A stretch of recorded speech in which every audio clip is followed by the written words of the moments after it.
ठाण्यातील येऊर परिसरात अनधिकृत बांधकामांना पाणीपुरवठा केला जात असल्याचा गंभीर आरोप काँग्रेस पक्षाने केलाय. वर्तकनगरमधील उन्नती गार्डन मागील जलकुंभातून Ravi estate, Laxminarayan, Cosmos, Suresh park आणि भीमनगर या भागांना नियमित पाणीपुरवठा केला जातो. मात्र याच जलकुंभातून येऊरमधील अनधिकृत बांधकामांना पाणी दिले जात असल्यानं स्थानिक नागरिकांना पाणीटंचाईचा सामना करावा लागत असल्याचा दावा काँग्रेसनं केलाय. या पार्श्वभूमीवर काँग्रेसतर्फे जाहीर निषेध आंदोलन आणि स्वाक्षरी मोहीम राबवण्यात आली. ठाणे शहर जिल्हाध्यक्ष विक्रांत चव्हाण यांच्या नेतृत्वाखाली पक्षाचे पदाधिकारी आणि स्थानिक नागरिक मोठ्या संख्येनं सहभागी झाले. अनेक रहिवाशांनी स्वाक्षरी करत प्रशासनाविरोधात तीव्र नाराजी व्यक्त केली.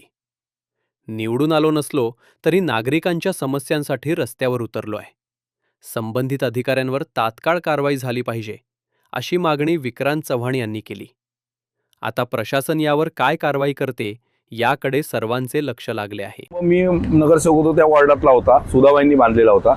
या जलकुंभातून भीमनगरच्या जनतेला, या जलकुंभातून Unnati garden, Ravi estate, Cosmos, Suresh park, Hillview, Laxminarayan आणि तिकडची बेतनीची कॉस्मॉस यांना पाणी पुरवठा केला जात होता.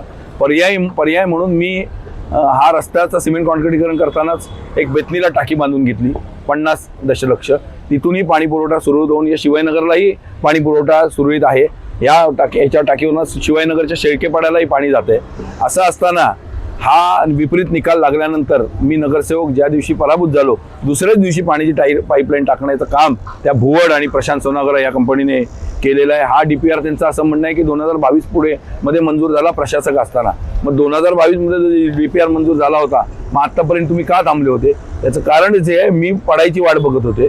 ज्या दिवशी मी पडलो त्यांना असं वाटलं की मी पडलो आणि यांना पाण्याची पाईपलाईन टाकून आम्ही फॉरेस्टलाही तक्रार दिलेली आहे. त्यांनी अजिबात समजू नये, यांच्या प्रॉपर्ट्यांपर्यंत मी जाईन. यांनी अमृत योजनेतून किती पैसे खाल्लेत, कुठे कुठे यांच्या प्रॉपर्टी आहेत, सगळ्यांच्या या अमृत योजनेतून या ह्या अधिकाऱ्यांच्या, ते सगळं मला माहिती आहे. कॉन्ट्रॅक्टरना जेलमध्ये बसवल्याशिवाय राहणार नाही.